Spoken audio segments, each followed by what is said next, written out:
ولو نشاء لطمسنا على أعينهم فاستبقوا الصراط فأنى يبصرون۔ اگر ہم چاہیں تو یقیناً ان کی آنکھیں مٹا دیں،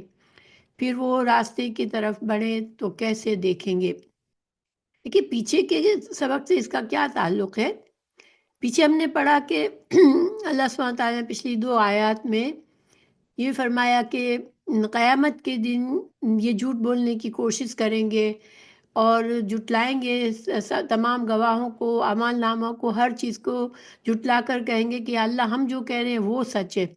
اور ہماری بات ہی سچی ہے، یہ ساری گواہیاں ہمارے لیے یہ ہمارے خلاف ہے، یہ جھوٹی ہے۔ تو اللہ سبحانہ تعالیٰ ان کے منہ پر مہر لگا دیں گے اور پھر ان کے ہاتھ پیر بولیں گے، ان کی زبان بولے گی ان کی مرضی کے خلاف، ان کی جلد بھی ان کے خلاف گواہی دے گی اور یہ جھوٹے ثابت ہو جائیں گے اور پھر عذاب ان پر ہوگا۔ تو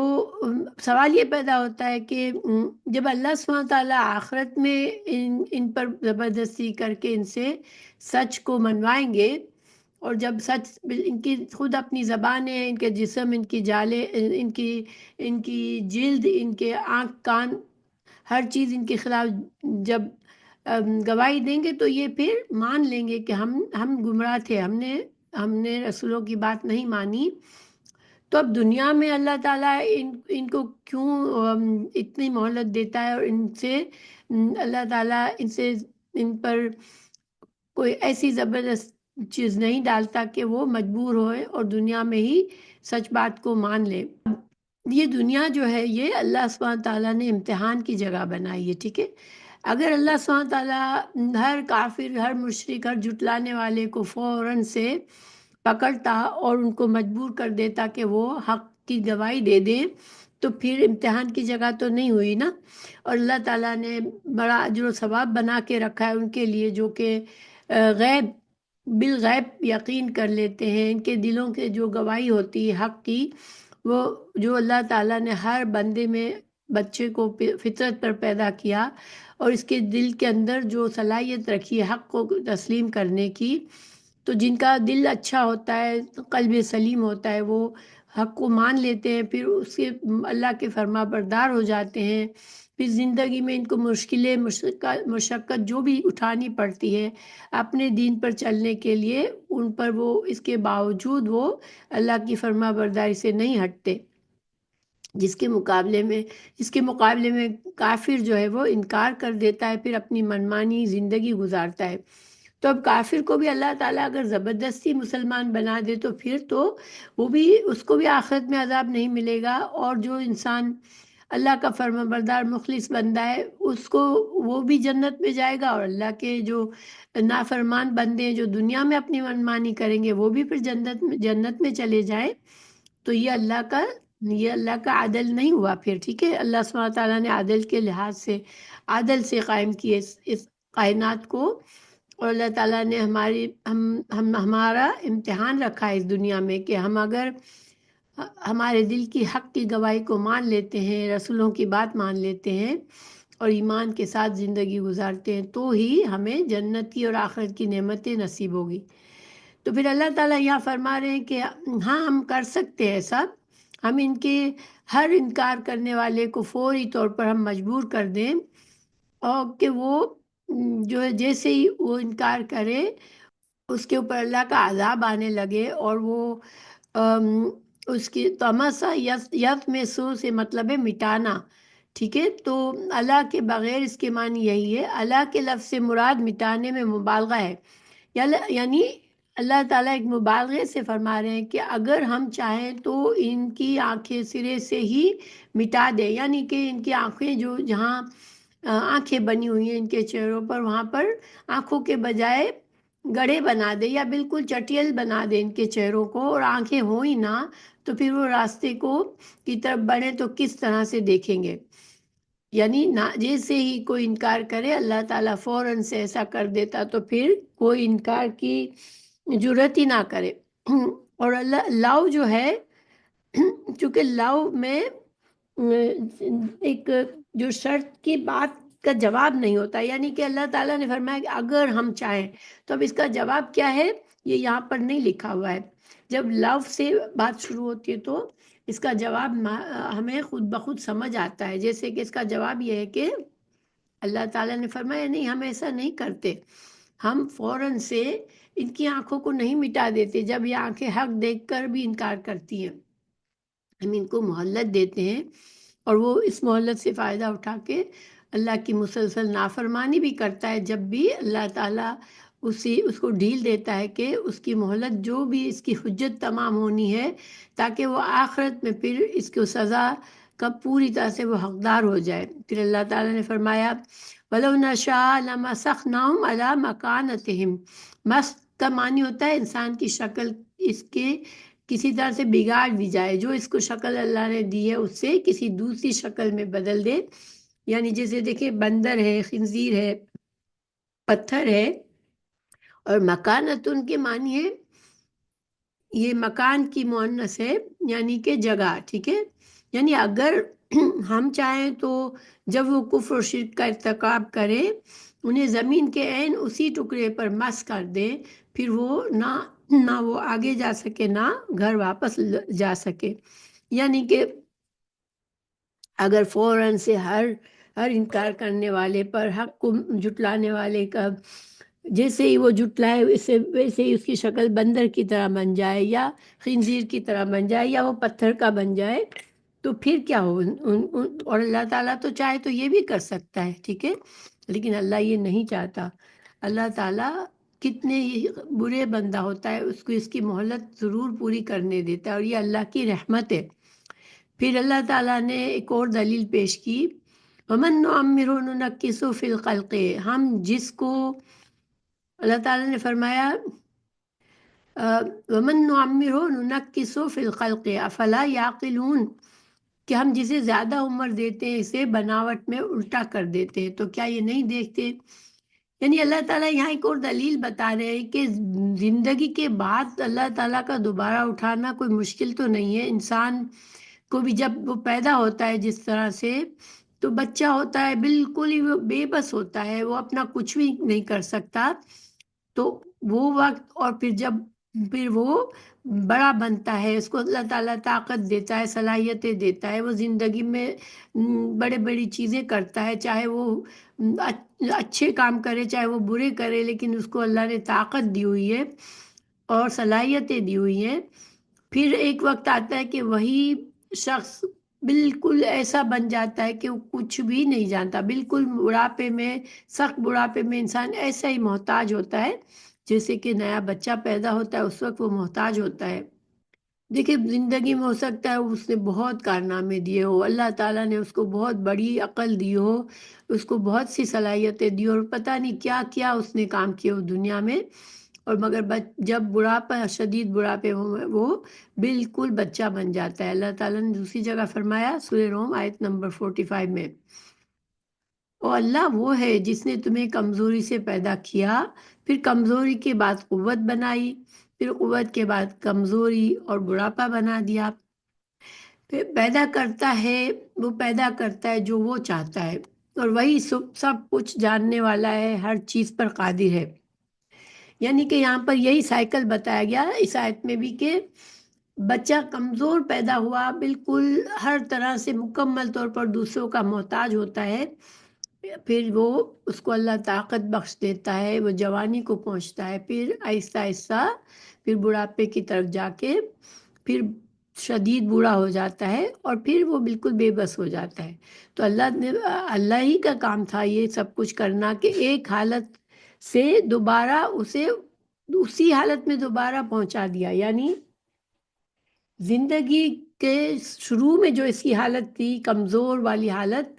وہی حالت اس کی اب مرنے کے قریب ہوا تو پھر سے وہی حالت میں اللہ نے ہی پہنچایا اسے، تو گویا کہ اللہ سبحانہ تعالیٰ مرنے کے بعد انسانوں کو اٹھا کر وہ اس کی جو زندہ کی حالت تھی ایسا اسے بنا سکتا ہے. وہ پہلے زندہ کچھ نہیں ہوتا،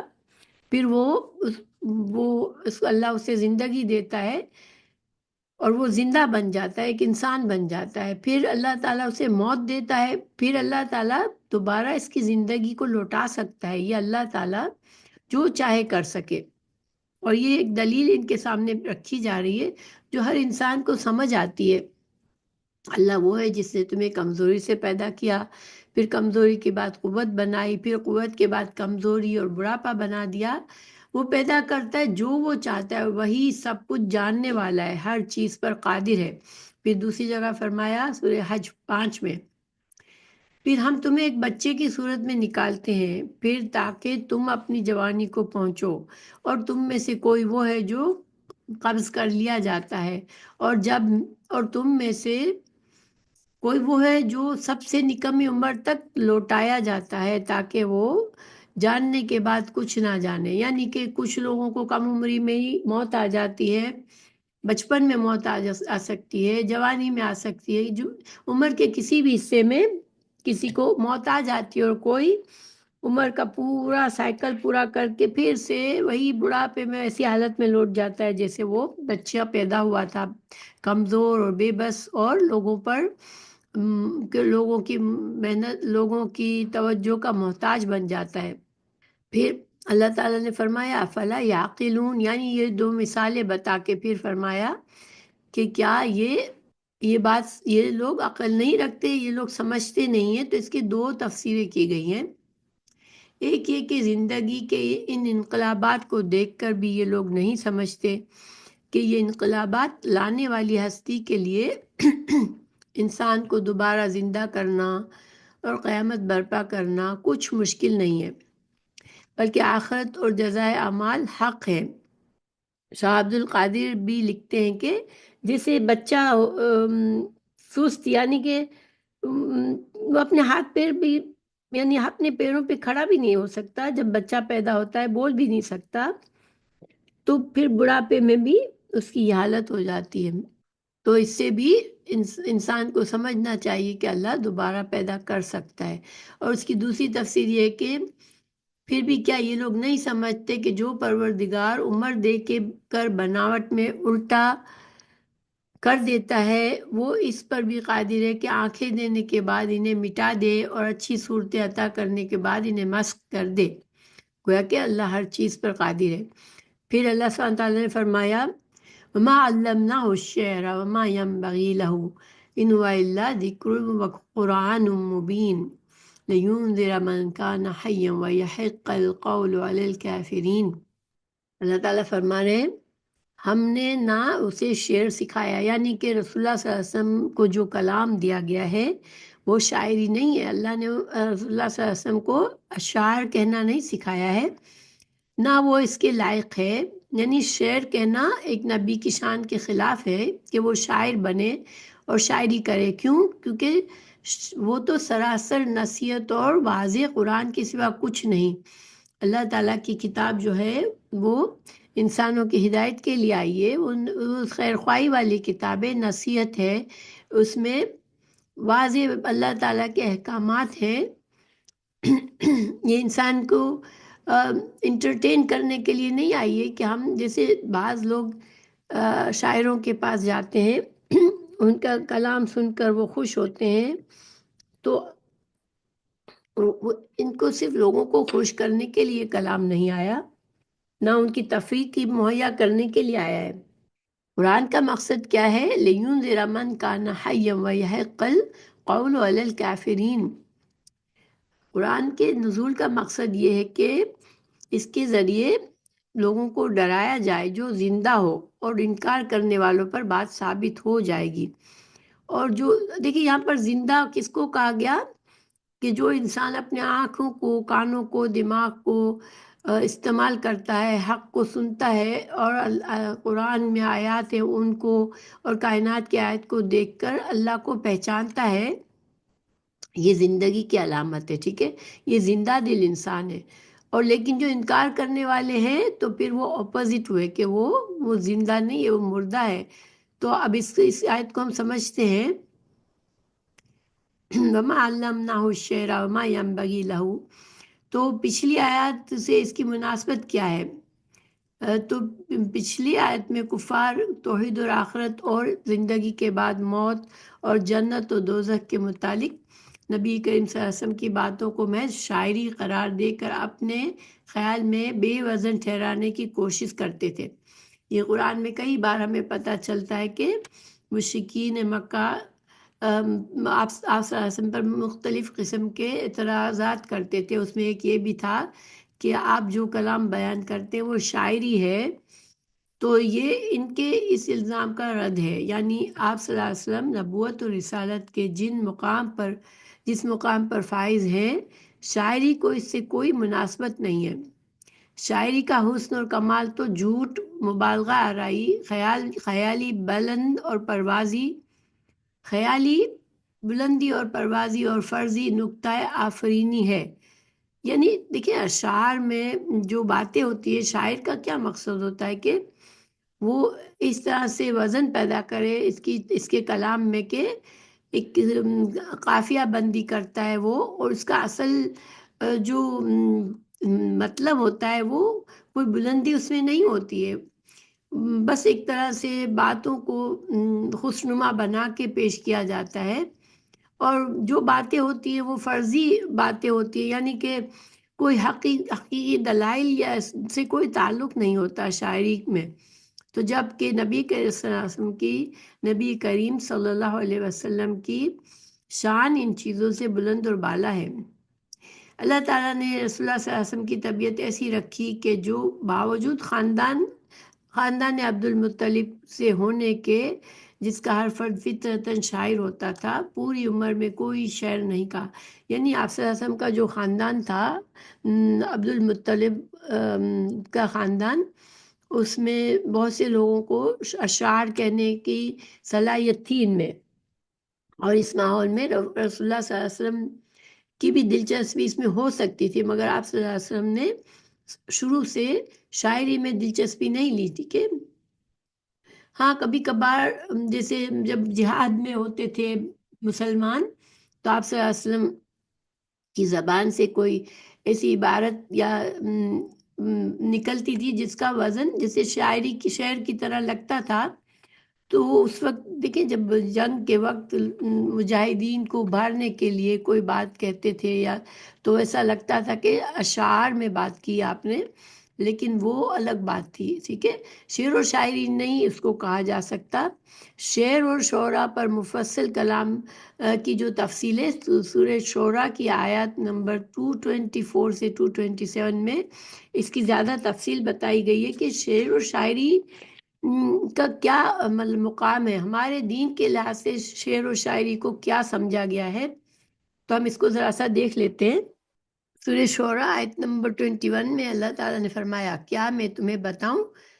شیاطین کس پر اترتے تھے؟ شیاطین کس پر اترتے ہیں؟ کیونکہ وہ کہتے تھے اس کے پاس شیطان آتا ہے، رسول اللہ صلی اللہ علیہ وسلم کے بارے میں اس طرح کی بات کرتے تھے۔ تو اللہ تعالیٰ نے جواب دیا کہ میں بتاؤں کہ شیطان کس طرح کے لوگوں پر اترتے ہیں۔ شیطان ہر زبردست جھوٹے سخت گناہگار پر اترتے ہیں۔ تو یہ تو ایک بات ہو گئی۔ پھر اللہ تعالیٰ نے فرمایا وہ سنی ہوئی بات لا ڈالتے ہیں اور ان کے اکثر جھوٹے ہوتے ہیں۔ تو شیاطین جو لوگوں کو وسوسہ کرتے ہیں، جھوٹی باتیں ہوتی ہیں، اور پھر شاعر لوگ ان کے پیچھے گمراہ لوگ چلتے ہیں۔ پھر اب شاعروں کے بارے میں بتایا اللہ نے آیت 224 میں کہ شاعروں کے پیچھے کون لگتا ہے؟ تو ان کے پیچھے گمراہ لوگ لگتے ہیں۔ پھر اللہ تعالیٰ نے فرمایا، کیا تو نے نہیں دیکھا کہ وہ ہر وادی میں سر مارتے پھرتے ہیں، اور یہ کہ وہ کہتے ہیں جو وہ کرتے نہیں۔ تو یہ ترجمہ تھا، اس کو تھوڑا سا سمجھتے ہیں کہ شاعروں کے بارے میں کیا تفسیر کی گئی ہے۔ رسول اللہ صلی اللہ علیہ وسلم پر کاہن کے علاوہ شاعر ہونے کا الزام بھی لگاتے تھے مشرکین، اس لیے آپ سے کہانت کی نفی کے بعد شاعر ہونے کی نفی بھی فرمائی، یعنی جب شیطان کن پر اترتے ہیں تو وہ کاہنوں پر اترتے ہیں، اور شاعر آپ صلی اللہ علیہ وسلم نہیں ہے، کیونکہ شعراء کی کیا صفات بتائی گئی. دیکھیں 3 خصوصیات بتائی گئی شعراء کی عنایت میں. نمبر 1 کہ شعراء کے پیچھے گمراہ بھٹکے ہوئے اور اوباش قسم کے لوگ لگتے ہیں، پھر جن کے پیچھے لگنے والے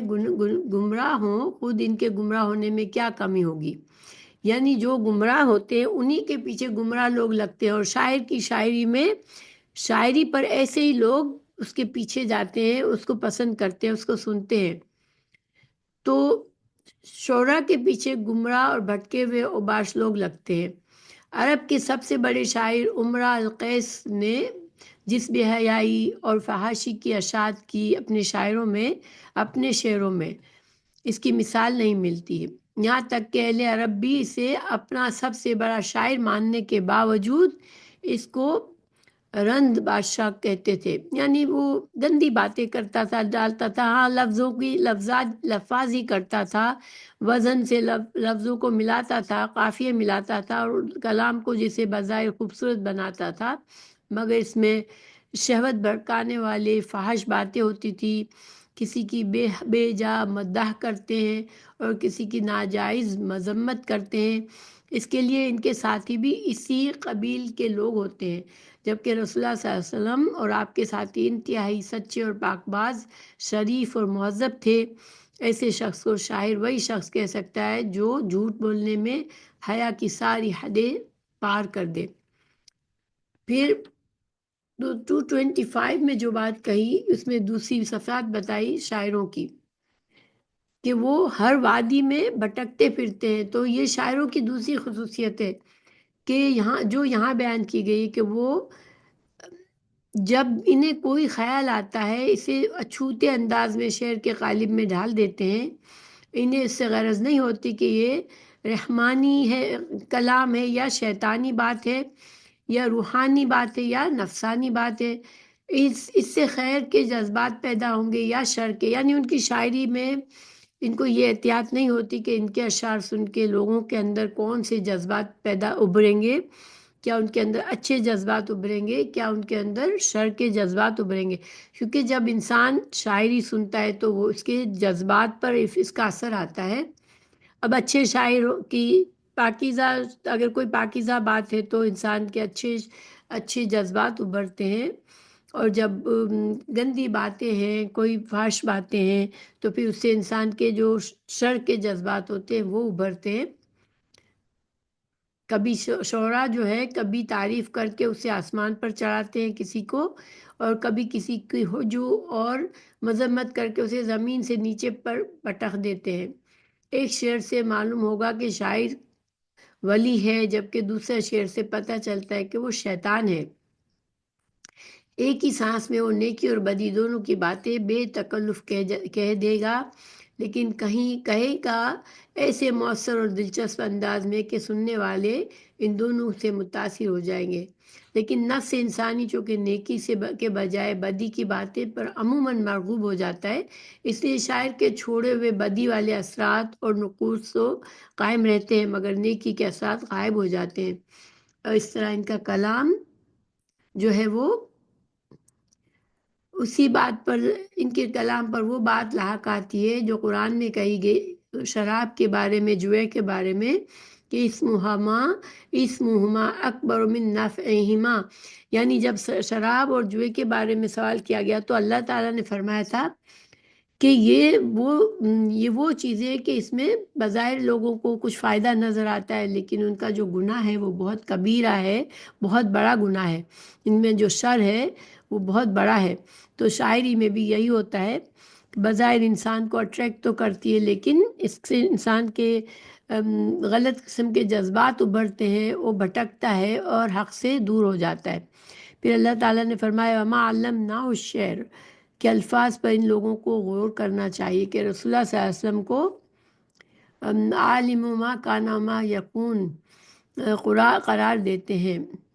یعنی اللہ تعالیٰ نے اپنے پیارے رسول صلی اللہ علیہ وسلم کو اشعار نہیں سکھائے، یہ پاکیزہ کلام، قرآن کی پاکیزہ کلام اللہ نے دیا ہے. پھر ان ہوا الا ذکر و قرآن مبین، یعنی یہ تو نصیحت اور یاد دہانی ہے اور واضح پڑھی جانے والی آسمانی کتاب ہے۔ پھر آیت نمبر 7 میں قرآن کے نزول کا مقصد بتایا گیا کہ لِيُنذِرَ مَن كَانَ حَيًّا، تاکہ یہ اس آدمی کو ڈرائے جس کا دل اور جس کی بصیرت زندہ ہے، جس نے اپنے سوچنے سمجھنے کی صلاحیتوں کو معطل نہیں کر رکھا اور نہ ہی اس کا دل پتھر کی طرح مردہ ہو چکا ہے۔ دیکھیے دل پتھر کب بنتے ہیں؟ جب انسان گناہوں میں لت پت ہو جاتا ہے، گناہوں میں رہنا پسند کرتا ہے، گناہوں سے نکلتا نہیں ہے، تو اس کا دل مردہ ہو جاتا ہے۔ تو وہ سوچ اس کی پھر اچھی سوچ اس کے دل میں آتی ہی نہیں ہے، کیونکہ اچھی سوچ کو قبول کرنے کے لیے انسان کو اچھا صاف ستھرا پاکیزہ دل چاہیے ہوتا ہے، اور اسے کتنی نصیحت کی جائے اس پر کوئی اثر نہیں ہوتا، کیونکہ زندہ دل والا آدمی ہی اس کے ڈرانے سے فائدہ اٹھا سکتا ہے۔ ایک انسان کا دل زندہ ہے، قلب سلیم ہے، تو وہ قرآن کی آیت پڑھ کے اس کا دل پگھلنے لگتا ہے، اس کو حق سمجھنے آنے لگتا ہے اور حق کو قبول کرتا ہے۔ وہ اللہ تعالیٰ نے دوسری جگہ فرمایا سورہ فاتر 18 اور 24 تک، تو صرف ان لوگوں کو ڈراتا ہے جو دیکھے بغیر اپنے رب سے ڈرتے ہیں اور نماز قائم کرتے ہیں، اور جو پاک ہوتا ہے تو وہ صرف اپنے ہی لیے پاک ہوتا ہے اور اللہ ہی کی طرف لوٹ کر جانا ہے، اور اندھا اور دیکھنے والا برابر نہیں، اور نہ اندھیرے اور نہ روشنی، یعنی اندھیرا اور روشنی اپوزٹ ہے ایک دوسرے کے، وہ برابر نہیں ہے۔ اسی طرح اندھا اور دیکھنے والا ایک دوسرے کے ضد ہے، وہ برابر نہیں ہے، اور نہ سایہ اور دھوپ، اور نہ زندہ برابر ہوئے اور نہ مردے، یہ ساری ایک دوسرے سے متضاد چیزیں ہیں۔ تو بے شک اللہ سنا دیتا ہے جسے چاہتا ہے، اور تو ہرگز اسے سنانے والا نہیں جو قبروں میں ہے۔ یعنی گویا کافر زندہ تو ہے، مگر یہ زندگی کے لحاظ سے زندہ ہے، وہ حق کو قبول کرنے کے لحاظ سے وہ مردہ ہو چکا ہے، اس کو اب کوئی حق کی بات سنائی ہی نہیں دیتی، اور کوئی امت نہیں مگر اس میں ایک ڈرانے والا گزرا ہے، اور فرمایا تو صرف اسی کو ڈراتا ہے جو نصیحت کی پیروی کرے اور رحمان سے بن دیکھے ڈرے، سو اسے بڑی بخشش اور باعزت اجر کی خوشخبری دے دے۔ اور آگے اور فرمایا سورہ روم آیت نمبر 52-53 میں، پس بے شک تو نہ مردوں کو سناتا ہے اور نہ بہروں کو پکار سناتا ہے جب وہ پیٹ پھیر کر لوٹ جائیں، اور نہ تو کبھی اندھوں کو ان کی گمراہی سے راہ پر لانے والا ہے، تو نہیں سناتا مگر انہیں کہ جو ہماری آیت پر ایمان لاتے ہیں اور پھر وہ فرما بردار ہیں۔ تو ان ساری آیت کا خلاصہ کیا ہے کہ جس انسان کا دل زندہ ہے، وہ خواہشات میں اتنا لت پت نہیں ہے، گناہوں میں اتنا گھرا ہوا نہیں ہے، صاف ستھرا دل ہے، تو وہ حق کو قبول کرے گا، اور اس کی آنکھیں حق کو دیکھ کر مان لے گی، اس کی زبان، اس کے کان حق کو سننے کی صلاحیت رکھتے ہیں۔ لیکن جو انسان تکبر میں ہے، جو صرف دنیا کے فائدوں پر جس کی نظر ہے، وہ اندھا بہرا گونگا ہوتا ہے، حق اس کو سمجھ نہیں آتی، حق کی بات اس کو سمجھ نہیں آتی، حالانکہ دنیا کے لیے اس کے آنکھ کان دماغ ہر چیز بہت خوب چلتا ہے۔ وَيَحِقَّ الْقَوْلُ عَلَى الْكَافِرِينَ، اور تاکہ جو کفر پر ڈٹے ہوئے ہیں ان پر اللہ کی طرف سے حجت پوری ہو جائے، اور ان کے پاس کوئی ایسا عذر نہ رہے جس کی بنا پر وہ قیامت کے دن اپنے آپ کو بے قصور اور مظلوم تصور نہ کرے۔ یہ تو ان دونوں کا ملا کے بات کیا بنی کہ رسول اللہ صلی اللہ علیہ وسلم بشیر اور نذیر ہیں، تو جو لوگ حق کو قبول کرنے پر تیار ہوتے ہیں ان کو اللہ کے رسول صلی اللہ علیہ وسلم بشارت دیتے ہیں اچھی اللہ کی رضامندی کی، آخرت کی اچھے انجام کی، اور جو لوگ نہیں سنتے، جو اپنے کفر پر اڑے ہوئے ہیں، تو ان کو سنانے سے فائدہ کیا ہے؟ پھر کیوں آپ صلی اللہ علیہ وسلم ایسے لوگوں کو حق کی بات بتاتے ہیں، یا کیوں ہم اگر رسول اللہ صلی اللہ علیہ وسلم کی تعلیمات کو آگے پہنچانا چاہے تو ہمیں کیوں ایسے لوگوں کو بتانا چاہیے، تاکہ ان کے اوپر بآخرت میں حجت تمام ہو جائے، وہ یہ نہ کہہ سکے اللہ مجھے کیا پتہ، مجھے تو کسی نے بتایا ہی نہیں تھا۔ تو کیونکہ اللہ سبحانہ تعالیٰ کسی کو سزا نہیں دے گا جب تک اس کے اوپر حجت تمام نہ ہو جائے. تو ایسے لوگوں کو بتانے کا مقصد یہ ہے کہ وہ انکار تو کریں گے، لیکن ایک طرح سے ہم نے بتا کر حجت تمام کر دی، رسولوں نے ان کو حق بتا کر حجت تمام کر دی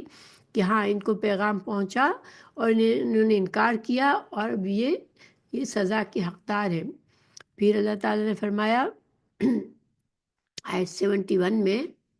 اولم یروا انا خلقنا لهم مما عملت ایدینا نعما فهم لها مالکون وذللناها لهم فمنها رکوبهم ومنها یأکلون. اور کیا انہوں نے نہیں دیکھا کہ ہم نے ان چیزوں میں سے جنہیں ہمارے ہاتھوں نے بنایا ہے ان کے لیے مویشی پیدا کیے ہیں، پھر وہ ان کے مالک ہیں، اور ہم نے انہیں ان کے تابع کر دیا تو وہ ان میں سے کچھ ان کی سواری ہیں اور ان میں سے بعض کو کھاتے ہیں. یہاں اللہ تعالیٰ نے ان جانوروں کا ذکر فرمایا جو اللہ تعالیٰ نے انسان کے فائدے کے لیے دنیا میں ان کو پیدا کیا اور ان کو انسان کے لیے مسخر کر دیا. تو اللہ تعالیٰ یہ فرما رہے ہیں کہ انعام جو ہے نام کی جمع ہے، یعنی کہ انہوں نے انہیں دیکھا کہ وہ جانور جس کے یہ مالک بنے ہوئے ہیں یہ سب ہم نے پیدا کیے ہیں. اگرچہ اللہ تعالیٰ کے ہاتھ کا ذکر یہاں ہے کہ ہم نے اپنے ہاتھوں سے بنایا، تو دیکھیں اللہ تعالیٰ نے قرآن میں دوسرے مقامات پر بھی اس طرح سے بات فرمائی ہے کہ ہم نے اپنے ہاتھوں سے بنایا. تو ہمیں یہ یقین رکھنا ضروری ہے کہ ہم جو ہیں اللہ تعالیٰ کی صفات میں اللہ کے ہاتھ ہونے کا ذکر ہے،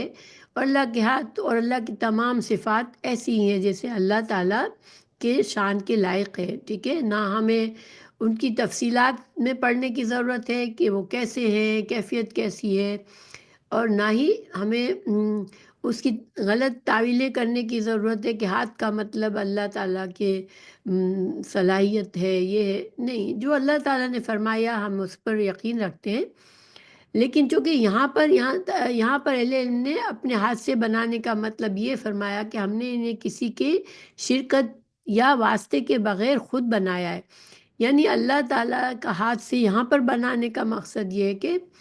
صرف اللہ نے انہیں بنایا، کسی اور نے اللہ کی مدد نہیں کی تھی کہ وہ جانوروں کو بنائے اور جانوروں کو بنانے میں اللہ کی مدد کرے. تو ان کے پیدا کرنے میں کسی دوسرے کا ذرا برابر بھی دخل نہیں. پھر اللہ تعالیٰ نے فرمایا وَذَلَّلْنَاهَا لَهُمْ فَمِنْهَا رَكُوبُهُمْ، کہ یعنی ان چوپاؤں کو ہم نے ان کے تابع کر رکھا ہے.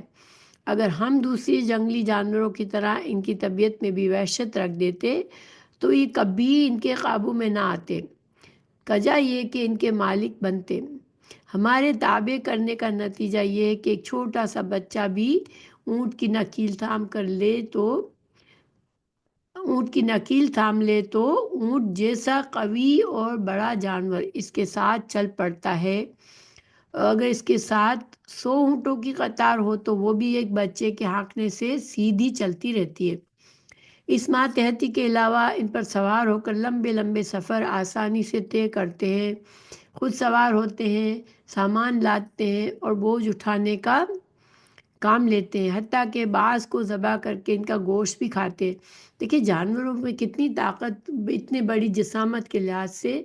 اگر جانور جو مویشی جانور ہے، اونٹ ہے، گائے ہے، بکری ہے، اگر وہ انسان کے ساتھ لڑنا شروع کر دے، ہاتھ پیر مارنا شروع کر دے، ان کی کوئی بات نہ مانے، تو انسان کیا کرتا؟ انسان کیسے ان جانوروں کو استعمال کرتا؟ لیکن اللہ نے ان جانوروں کو مسخر کیا ہے. اگر ان جانوروں کے اندر ایسی صلاحیتیں آ جاتی جیسے کہ جنگل کے وحشی جانور ہوتے ہیں، شیر ہے، چیتا ہے، تو ان کو انسان استعمال نہیں کر سکتا کیونکہ وہ وحشی ہیں اور وہ انسان کو نقصان پہنچا سکتے ہیں. پھر اللہ تعالیٰ نے فرمایا وَلَهُمْ فِيهَا مَنَافِعُ وَمَشَارِبُ أَفَلَا يَشْكُرُونَ.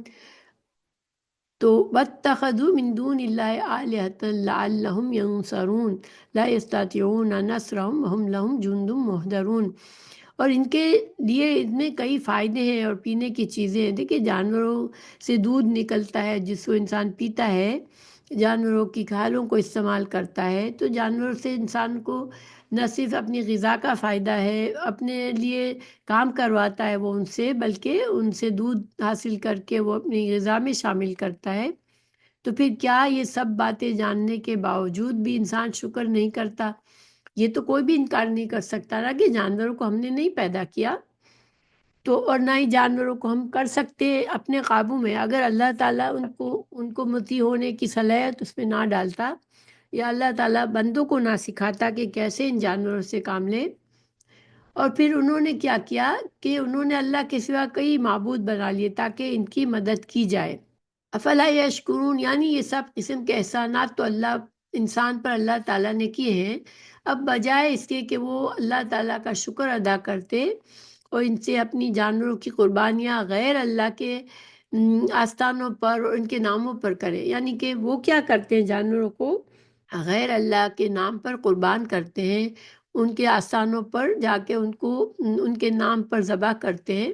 تو ان کے نام پر جانور آزاد چھوڑیں، جن کا ان جانوروں کے پیدا کرنے، انہیں انسان کا مطیع بنانے میں کچھ بھی عمل نہیں ہے۔ دیکھیے یہ بتوں نے تو جانوروں کو پیدا نہیں کیا، یہ تو اللہ کی ایک نعمت ہے، تو بندہ اللہ کی اس نعمت کو جا کے بتوں کے اوپر نچھاور کر دے تو یہ کتنی ناشکری ہے۔ تو اس سے بڑھ کر انسان نمک حرام اور ناشکرا کیا ہو سکتا ہے۔ پھر وَاتَّخَذُوا مِن دُونِ اللَّهِ، انسان نے اللہ کے سوا جن کی بھی عبادت کی ہے صرف اس لیے کی ہے کہ وہ اس کی مدد کریں گے اور ان کی حاجت پوری کریں گے یا ان کی کوئی مشکل دور کریں گے۔ اگر وہ آخرت پر بھی ایمان رکھتا ہے تو اس کے لیے اسے سفارش کے بلبوتے پر عذاب سے بچا لیں گے۔ یہ سب مدد کی صورتیں ہیں۔ دیکھیے انسان کیوں اللہ کے سوا دوسروں کو شریک بناتا ہے، کیوں معبود بناتا ہے دوسروں کو؟ کیونکہ جب وہ حق کو انکار کر دیتا ہے، جو برحق اللہ ہے، جو ہمارا رب ہے، جو ہمیں سارے فائدے دیتا ہے، اب اس کی ناشکری کرتا ہے انسان، تو اب اس کو پھر کوئی نہ کوئی اسے سہارے ڈھونڈنے ہوتے ہیں کہ پھر ہماری مدد کون کرے گا، ہماری حاجات کون پوری کرے گا، تو وہ اپنی تسلی کے لیے پھر اللہ کے سوا دوسروں کو شریک بنا لیتے ہیں اللہ کے، اور دوسروں کے اندر وہ صلاحیتیں مان لیتے ہیں گویا یہ ہماری آخرت میں یا تو سفارش کریں گے، ہم کو اللہ سے بچا لیں گے، یا پھر یہ ہمیں دنیا میں ہماری تمام مشکلیں آسان کر دیں گے۔ تو لیکن اللہ تعالیٰ نے فرمایا لا یستطیعون نصرہم، لیکن یہ معبود تو کوئی استطاعت نہیں رکھتے کہ ان کی مدد کرے، نہ دنیا میں نہ آخرت میں۔ دنیا میں ان کی مدد کا یہ حال ہے کہ وہ اپنے عابدوں کی مدد تو کیا کریں گے، وہ اپنی بقا، حفاظت اور دوسری ضروریات کے لیے اپنی عبادت کرنے والوں کے محتاج ہوتے ہیں، اور آخرت میں وہ ان کے دشمن بن جائیں گے اور ان کی عبادت کا انکار کریں گے۔ دیکھیے دنیا میں جو بھی جن کو معبود بنایا جاتا ہے، جیسے کسی کا بت بنا کے رکھا ہے، تو بت کے لیے جو مندر اور جو بھی جگہ بنائی جاتی ہے وہ کون بناتا ہے؟ ان بتوں کے ماننے والے بناتے ہیں۔ پھر بت کو صاف ستھرا کرے سجا کے رکھتے ہیں تو وہ کون کرتے ہیں؟ وہ بھی وہ ماننے والے ہی کرتے ہیں۔ ان کو چڑھاوے چڑھاتے ہیں، ان کے بارے ان کو مشہور کرتے ہیں، ان کے جھوٹے قصے بنا کر لوگوں میں پھیلاتے ہیں تاکہ زیادہ سے زیادہ لوگ ان کے ساتھ اس گمراہی میں شامل ہو جائے۔ اگر ایسے بندے نہ ہوں، ایسے لوگ نہ ہوں جو کہ ان بتوں کی خدمت انجام دیتے ہیں، ان کو رکھتے ہیں، ان کے آستانے بناتے ہیں، تو پھر یہ بت تو کہیں پڑے ہوئے پتھر ہوں گے، ان کو پھر کون جا کے کسی سڑک کے پتھر کو تو کوئی نہیں پوچھتا نا۔ یہ تو دنیا میں ہے کہ دنیا میں وہ خود ہی اپنے بتوں سے کوئی فائدہ اٹھانے کے بجائے خود ہی ان کی خدمتیں کرتے ہیں، اور قبر پر بھی جو لوگ قبر والوں کو ان کے پاس جا کے اپنی حاجت روا، اپنی مشکل کشا سمجھ لیتے ہیں، تو ان کی قبروں کو بھی وہی سجاتے ہیں جو ایسا مانتے ہیں، پھر ان کی قبروں کے اوپر وہ دن رات پہرے دیتے ہیں، پھر وہ لوگوں کو اس کی طرف بلاتے ہیں، اور وہی لوگ ہیں جو سہارا بنا کر پیش کرتے ہیں اس کو، ورنہ ایک خالی قبر کہیں ویرانے میں ہے تو وہ تو کسی کو بھی نہیں سمجھ آئے گی کہ یہاں جا کے وہ سر ٹیکے گا۔ لیکن یہ کرنے والے کون ہیں؟ یہ انہی کے پجاری ہیں جو ایسا کرتے ہیں سب کچھ۔ تو دنیا میں تو وہ ان کی خدمت میں لگے ہوئے ہیں، اور آخرت میں بھی یہ ہستیاں، یہ سب جن کو بھی انہوں نے اللہ کا شریک بنایا، وہ انکار کر دیں گی کہ تم نے ہماری عبادت تو نہیں کی، ہمیں تو پتہ بھی نہیں تھا کہ تم ہماری عبادت کرتے تھے۔ پھر وہم لہم جند محضرون، لیکن ان کا کیا حال ہے، بت تو انکار کریں گے آخرت میں بھی اور دنیا میں بھی بے فائدہ ہے ان کے لیے، لیکن یہ کیا کرتے ہیں کہ ان کے لیے اس کے دو معنی ہے، یعنی کہ پہلا یہ معنی ہے کہ مشرکین جو ہے وہ اپنے معبودوں کے لیے بجائے اس کے کہ ان کے معبود ان کی مدد کرے، یہ عبادت کرنے والے ہر وقت ان کے مددگار اور خدمتگار فوج بنے ہوئے ہوتے ہیں، ان کے آستانے تعمیر کرتے ہیں، ان کے آستانوں پر قبروں پر جھاڑو دیتے ہیں، انہیں چمکا کر رکھتے ہیں، ٹھیک ہے، یہ ساری وہ بڑی سعادت مندی سے ان کی خدمتیں کر رہے ہیں اور وہاں لنگر کا انتظام کرتے ہیں، ان کی حمایت میں لڑتے جھگڑتے ہیں، ان کی مشکل کشائی اور حاجت روائی کے جھوٹے قصے بیان کرتے ہیں، لوگوں کو ان کو گرویدہ بناتے ہیں۔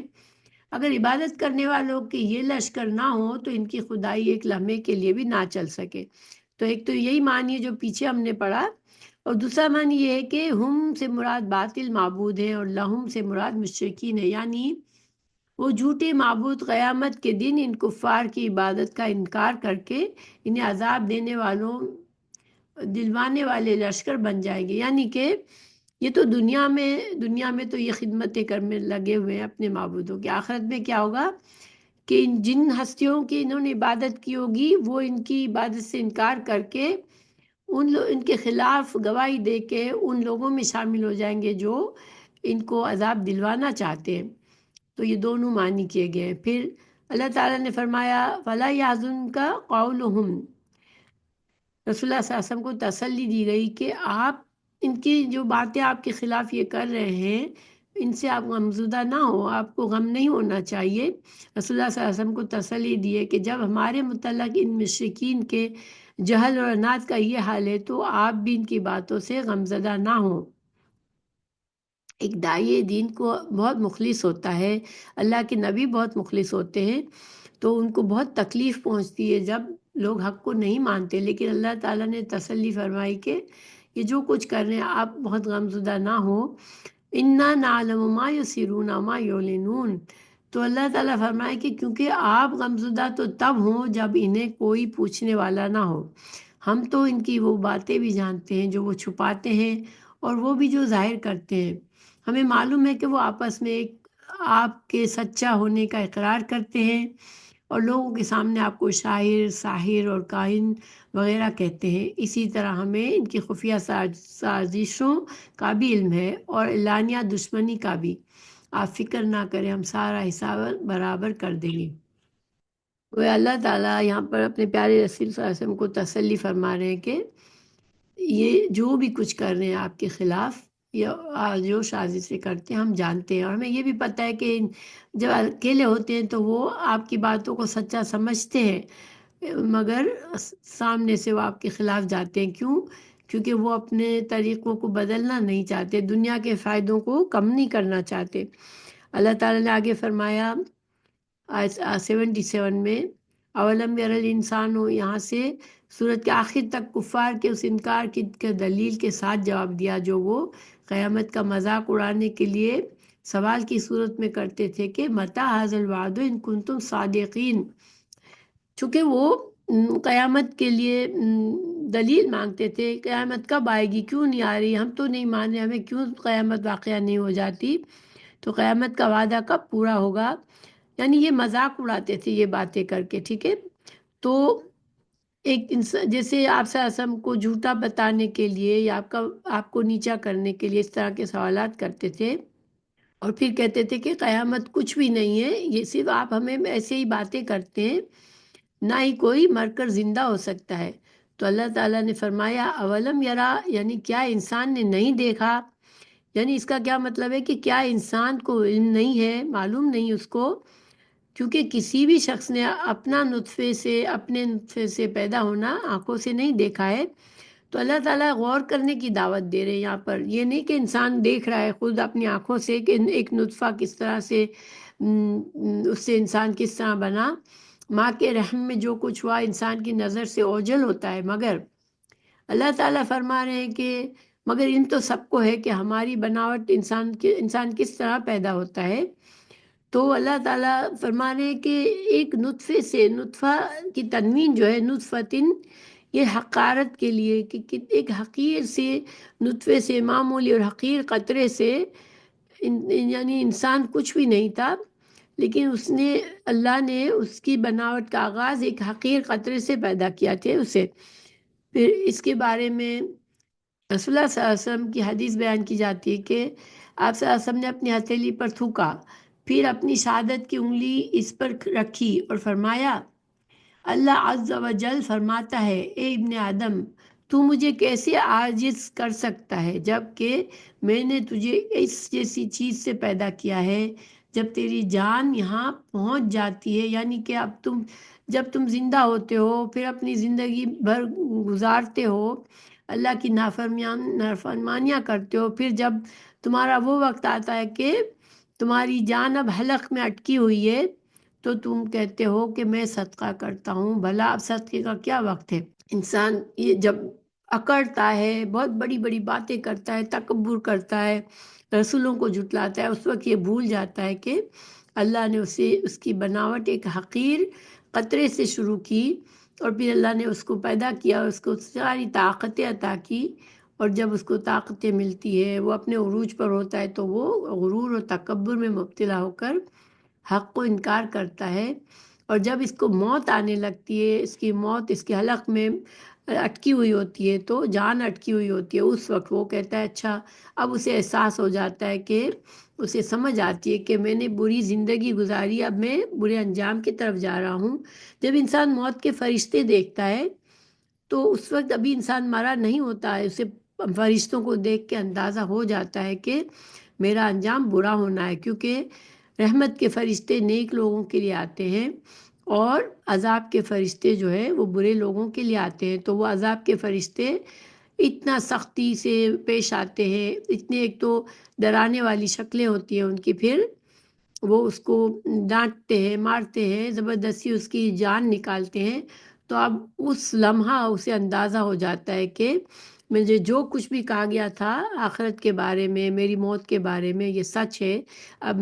مجھے لے جایا جا رہا ہے برے انجام کی طرف۔ اس وقت وہ چاہتا ہے کہ اب وہ صدقہ کر کے کسی طرح چھوٹ جائے۔ فرعون بھی جب ڈوبنے لگا تھا تو اس نے کہا تھا میں موسیٰ اور ہارون کے رب پر ایمان لے آیا، لیکن اس کا بھی اس وقت کا ایمان کام نہیں آیا تھا۔ پھر فَإِذَا هُوَ خَصِيمٌ مُّبِينٌ، اللہ تعالیٰ فرمانے یہ خصیم کے مبالغے کا صیغہ ہے، بہت ہی جھگڑنے والا۔ تو اللہ تعالیٰ یہاں انسان کے کیا کیا انسان کس طرح سے انسان کرتا ہے یہ بھول کر کہ میں بہت ہی حقیر قطرے سے پیدا ہوا ہوں۔ جب وہ طاقت میں ہوتا ہے، جو اس کے پاس کچھ قدرت آ جاتی ہے، دنیا میں کچھ اس کا پاور ہوتا ہے، تو وہ اللہ کو بھول کر اور اللہ کا فرمانبردار ہونے کے بجائے وہ جھگڑالو بن جاتا ہے، اور وہ جھگڑے پر اتر آتا ہے، اتنا زیادہ جھگڑا کرتا ہے وہ، یعنی مطلب یہاں حق کے خلاف جھگڑنے کی بات ہے۔ پھر ضرب لنا مثلا ونسی خلقہ، اور وہ ہمارے لیے مثالیں پیش کرتا ہے اور اپنی خلقت کو بھول گیا، یعنی ہمیں مخلوق کی طرح عاجز سمجھتا ہے کہ جس طرح انسان مردہ کو زندہ نہیں کر سکتا، ہم بھی نہیں کر سکتے، اور یہ بھول جاتا ہے کہ خود اسے ہم نے کس چیز سے پیدا کیا ہے۔ کہتا ہے آخر جب بدن گل سڑ کر ہڈیاں رہ جائے گا، اور وہ بھی پرانی اور بوسیدہ اور کھوکھلی ہڈی ہوگی، انہیں دوبارہ کون زندہ کرے گا؟ تو اگر یہ اپنی پیدائش کو یاد رکھتا تو یہ سوال ہرگز نہ کرتا، کیونکہ جو انسان کو ایک حقیر مردہ قطرے سے پیدا کر سکتا ہے، جب اس کا نام و نشان نہیں تھا، تو اس کے لیے اسے اب اس کی بوسیدہ ہڈیوں کو دوبارہ زندہ کر کے اس کو دوبارہ پیدا کرنا کیا مشکل ہے۔ اللہ تعالیٰ نے انسان کو نطفے سے پیدا کرنے کی بات کئی مقامات پر یاد دلائی ہے۔ سورہ دہر میں فرمایا، انا خلقنا الانسان من نطفۃ امشاج، بلا شبہ ہم نے انسان کو ایک ملے جلے قطرے سے پیدا کیا۔ پھر سورہ مرسلات میں فرمایا، الم نخلقکم من ماء مہین، کیا ہم نے تمہیں ایک حقیر پانی سے پیدا نہیں کیا؟ اور یہ بار بار اس کو نطفے کے سے بنانے کا کیوں بتایا جا رہا ہے؟ کہ انسان کو سمجھایا جائے کہ تم تم بہت ہی حقیر سے چیز سے تم کچھ بھی نہیں تھے، پھر ایک حقیر پانی سے تم کو بنایا گیا ہے، تو تم اپنی حیثیت کو پہچانو۔ پھر آیت 78 میں قُلْ یحیی الذی انشأ اول، ان کے اس سوال کا جواب دیا جاتا ہے کہ ہم کو کون دوبارہ پیدا کرے گا جب ہماری تو ہڈیاں بھی گل سڑ جائیں گی۔ اللہ تعالیٰ نے فرمایا یعنی جس نے ان ہڈیوں کو اس وقت پیدا کر لیا جب اس کا وجود بھی نہ تھا، تو پھر ان میں جان ڈال دی، وہی انہیں دوبارہ زندہ کرے گا، کیونکہ دوبارہ بنانا تو زیادہ آسان ہوتا ہے، اگرچہ اس قادر مطلق کے لیے پہلے مرتبہ بنانا اور دوبارہ بنانا یکساں اور آسان ہے۔ وَهُوَ بِكُلِّ خَلْقٍ علیم، خلقن مصدر بھی ہو سکتا ہے، یعنی ہر طرح کی پیدائش کرنا، اور اس میں مفعول بمعنی مخلوق ہے، یعنی ہر مخلوق۔ تو پہلا مطلب لیا جائے تو یہ ہے کہ وہ ہر چیز کے متعلق خوب جانتا ہے کہ اسے کس طرح پیدا کرنا ہے، پھر یہ بھی کہ اسے پہلی دفعہ کیسے پیدا کرنا ہے اور دوبارہ کیسے بنانا ہے، لہٰذا اس کے لیے بوسیدہ ہڈیوں کو زندہ کرنا کچھ مشکل نہیں۔ دوسرا معنی کیا ہے کہ ہر مخلوق کو جانتا ہے کہ وہ کہاں ہے، اور اس کے فنا ہونے کے بعد اس کے ذرات کہاں کہاں ہیں، سو وہ ہر ذرے کو اس کی جگہ سے جمع کر کے دوبارہ زندہ کر سکتا ہے۔ دیکھیں انسان اگر کہے کہ کچھ لوگ تو سمندر میں ڈوب کے مر جاتے ہیں، کچھ کو قبر میں ڈالا جاتا ہے، کچھ کو جلا دیا جاتا ہے، تو کیسے وہ دوبارہ زندہ ہوں گے؟ تو اس کے بارے میں حدیث بیان کی جاتی ہے۔ حضرت ابو ہریرہ بیان کرتے ہیں کہ رسول اللہ صلی اللہ علیہ وسلم نے فرمایا، ایک آدمی اپنی جان پر زیادتی کرتا تھا، یعنی بہت ہی گناہ گار آدمی تھا، اللہ کی نافرمانی میں زندگی گزار رہا تھا۔ تو جب اس کی موت کا وقت آیا تو اس نے اپنے بیٹوں سے کہا، جب میں فوت ہو جاؤں مجھے جلا دینا، پھر مجھے پیسنا، پھر مجھے ہوا میں اڑا دینا، کیونکہ قسم ہے اللہ کی اگر اللہ نے مجھ پر قابو پا لیا تو مجھے ایسا عذاب دے گا جو اس نے کسی کو نہیں دیا۔ یعنی وہ شخص ڈرا ہوا تھا، اب اس کو مرتے وقت احساس ہو رہا تھا کہ میں نے اپنی زندگی کو میں بہت بڑے بڑے گناہ کر دیے ہیں۔ تو پھر جب وہ فوت ہو گیا تو اس کے ساتھ ایسے ہی کیا گیا، تو اللہ تعالیٰ نے زمین کو حکم دیا، اور اللہ نے فرمایا تجھ میں اس کا جو کچھ ہے جمع کر دے، تو اس نے ایسے ہی کیا اور وہ اسی وقت کھڑا ہو گیا۔ اللہ تعالیٰ نے فرمایا تجھے اس طرح کرنے پر کس چیز نے آمادہ کیا؟ یعنی اب اللہ تعالیٰ نے پوچھا کہ یہ تو نے کیوں یہ وصیت کی تھی کہ تجھے جلا کر راکھ کر کے تیری راکھ کو ہر جگہ اڑا دیا جائے؟ تو اس نے کہا اے میرے رب، مجھے تیرا خوف تھا، تو اللہ تعالیٰ اسے بخش دے گا۔ دیکھیں اللہ تعالیٰ کتنا رحیم ہے۔ اس شخص نے اقرار کیا کہ یا اللہ میں ڈرتا تھا تجھ سے کہ اب میں مروں گا، تیرے پاس تو زندہ کرے گا اور تو مجھے سزا دے گا میرے گناہوں کی۔ تو چونکہ یہ ایمان کی نشانی ہے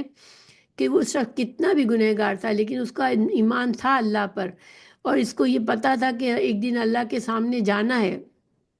مگر اس کے باوجود اس نے گناہ کیے تھے۔ تو اس کے اس ایمان کی وجہ سے اور اس اقرار کی وجہ سے کہ اللہ کا خوف اس کے دل میں تھا، اللہ تعالیٰ جو رحیم ہے، بے نیاز ہے، اللہ اسے بخش دے گا اور اسے اس کے عذاب سے بچا لے گا۔ پھر اللہ تعالیٰ نے فرمایا الذی جعل لکم من الشجر الاخضر نارا، اللہ تعالیٰ نے تمہارے لیے سب درخت سے آگ پیدا کر دی، پھر یکایک تم اس سے آگ جلا لیتے ہو۔ اور کیا جس نے آسمانوں اور زمین کو پیدا کیا اس پر قادر نہیں کہ ان جیسے کو پیدا کر دے؟ کیوں نہیں، اور وہی سب کچھ پیدا کرنے والا، سب کچھ جاننے والا ہے۔ تو اللہ تعالیٰ نے کہ یہ دوبارہ زندگی کی تیسری دلیل اللہ تعالیٰ فرما رہے ہیں، ٹھیک ہے، کہ آسمان اور زمین کو دیکھو، اس میں اللہ تعالیٰ نے جو عجیب اور غریب اور عظیم الشان چیزیں رکھی ہیں انہیں دیکھو، اور ان کے مقابلے میں انسان کو دیکھو۔ کیا اس عظیم آسمان اور زمین کو پیدا کرنے والا، اچھا آیت 80 میں اللہ تعالیٰ نے فرمایا کہ اخضر کا مطلب تازہ درخت ہے۔ اللہ تعالیٰ نے فرمایا کہ تر و تازہ جو پانی سے لبریز ہے، یعنی تازہ درخت جب ہوتا ہے اس کے اندر پانی ہوتا ہے، کیونکہ پانی سے ہی اس کے اندر جان ہوتی ہے، پھر وہ سوکھ جاتا ہے، مر جاتا ہے جب اس کے اندر پانی نہیں رہتا۔ اللہ تعالیٰ نے فرمایا کہ جب بوسیدہ ہڈیوں سے دوبارہ زندہ انسان بنا دے گا، کیونکہ دیکھو تمہیں، یعنی تم سمجھتے ہو میں اللہ تمہیں نہیں دوبارہ کر سکتا، تو تم ان درختوں کو دیکھو، اور پانی اور آگ ایک دوسرے کی ضد ہے، مگر اس نے پانی سے لبریز تازہ درخت میں آگ پکڑنے والا وہ مادہ رکھ دیا جس سے تازہ لکڑی بھی جلنے لگتی ہے۔ اسی طرح وہ زندہ سے مردہ کو اور مردہ سے زندہ کو نکالتا ہے اور نکالے گا۔ یہ مختلف دلائل پیش کیے جا رہے ہیں۔ اسی طرح اللہ تعالیٰ نے فرمایا کہ جو دنیا اور زمین اور آسمان جیسی عظیم چیزیں پیدا کی اللہ نے، تو پھر یہ دوبارہ زندگی کی تیسری دلیل ہے یہ کہ آسمان اور زمین کو دیکھو، ان میں اللہ تعالیٰ نے جو عجیب اور غریب اور عظیم الشان چیزیں رکھ دی ہیں، انہیں دیکھو، ان کے مقابلے میں انسان کو دیکھو۔ کیا اس عظیم آسمان اور زمین کو پیدا کرنے والا اس ضعیف اور البنیان انسان کو پہلے یا دوبارہ پیدا نہیں کر سکتا؟ پھر اللہ تعالیٰ نے خود ہی جواب دیا، کیوں نہیں، وہ خلاق بھی ہے اور علیم بھی ہے۔ تو اللہ کی صفت خلق اور صفت علم پورے کمال کے ساتھ جمع ہے، پھر کون سا مردہ ہے جو وہ زندہ نہ کر سکے؟ اللہ تعالیٰ نے آسمان اور زمین کی پیدائش کو انسان کے دوبارہ زندہ کرنے کی دلیل کے طور پر کئی مقامات پر نہایت زوردار انداز میں بیان کیا ہے۔ اللہ تعالیٰ نے سورہ مومن 57 میں فرمایا، یقیناً آسمان اور زمین کا پیدا کرنا لوگوں کے پیدا کرنے سے زیادہ بڑا کام ہے۔ پھر فرمایا سورہ احقاف آیت 33 میں، اور کیا انہوں نے نہیں دیکھا کہ وہ اللہ جس نے آسمان اور زمین کو پیدا کیا اور وہ ان کے پیدا کرنے سے نہیں تھکا، وہ اس بات پر قادر ہے کہ مردوں کو زندہ کر دے؟ کیوں نہیں، یقیناً وہ ہر چیز پر خوب قادر ہے۔ اللہ تعالیٰ نے نازیات میں فرمایا 27، کیا پیدا کرنا میں تم زیادہ مشکل ہو یا آسمان؟ تو یہ ساری باتیں انسان کو غور و فکر پر اکساتی ہے کہ تم دیکھو زمین کائنات کو دیکھو اور پھر اپنی ہستی کو دیکھو، تو تمہیں کیوں لگتا ہے کہ اللہ تعالیٰ نے جو تمہیں بنایا ہے وہ تمہیں دوبارہ نہیں بنا سکے گا، جس اللہ نے اس عظیم الشان کائنات کو بنایا ہے۔ انما امرہ اذا اراد شیئا کن فیکون، یہ ایک طرح سے پہلی آیت کا نتیجہ ہے اور خلاصہ ہے کہ اللہ سبحانہ تعالیٰ تو وہ بادشاہ ہے، اس کا حکم تو جب وہ کسی چیز کا ارادہ کرتا ہے تو اس کے سوا کچھ نہیں ہوتا، کہ وہ اسے کہتا ہے ہو جا تو وہ ہو جاتی ہے۔ تو اللہ سبحانہ تعالیٰ کے لیے کوئی تخلیق بہت بڑی نہیں ہے یا کوئی بہت چھوٹی نہیں ہے۔ اللہ تعالیٰ کو تو بس صرف ارادہ کرنا ہوتا ہے، پھر اس کے کلمہ کن سے ہر کام بن جاتا ہے، ہر چیز بن جاتی ہے۔ فسبحان الذی بیدہ الملک ملکوت کل شیء، تو اللہ تعالیٰ تو پاک ہے کہ وہ کہ اسی کے ہاتھ میں ہر چیز کی کامل بادشاہی ہے اور اسی کی طرف تم لوٹائے جاؤ گے۔ ملکوت میں مبالغہ ہے، یعنی کہ کامل بادشاہ ہے اللہ، اور یعنی یہ نہیں کہ مٹی میں رل مل کر تمہارا وجود ہمیشہ کے لیے ختم ہو جائے، نہیں، بلکہ اسے دوبارہ وجود عطا کیا جائے گا، اور یہ بھی نہیں ہوگا کہ تم بھاگ کر کسی اور کے پاس پناہ طلب کر لو گے، بلکہ تمہیں ہر حال میں اس کی بارگاہ میں حاضر ہونا ہوگا، جہاں وہ تمہارے اعمال کے مطابق اچھی یا بری جزا دے گا۔ تو یہاں سورہ یاسین مکمل ہوتی ہے۔ ذرا سا ہم ایک نظر اگر ڈالیں تو سورہ یاسین میں اللہ تعالیٰ نے، چونکہ یہ مکی صورت ہے، مشرکین مکہ سے واسطہ تھا آپ صلی اللہ علیہ وسلم کا، جو کہ سخت ضد اور عناد کی وجہ سے آپ صلی اللہ علیہ وسلم کو ٹھکراتے تھے، اللہ تعالیٰ نے اس صورت میں نبوت کو، رسالت کا مقصد بتایا کہ اللہ کے نبی کا مبعوث اس لیے ہوئے ہیں کہ یہ ان لوگوں کو ڈرائے، ان کو حق بات بتائے، ان کو آخرت کے برے انجام سے بچائے، اور جو مان لے اس کو اچھے انجام کی بشارت دے۔ پھر اللہ تعالیٰ نے مختلف دلائل دیے اپنی قدرت کے بارے میں، اور اللہ تعالیٰ نے اچھے لوگوں کا انجام بتایا، جنت، اور برے لوگوں کا انجام بتایا، اور اللہ تعالیٰ نے جو لوگ آخرت کو نہیں مانتے ان کو مختلف دلائل سے سمجھایا کہ آخرت آنی ہے اور اللہ تعالیٰ دوبارہ اٹھائے گا اور حساب کتاب ہوگا اور جزا اور سزا ہوگی۔ اللہ تعالیٰ ہمیں سمجھنے کی توفیق دے، آمین۔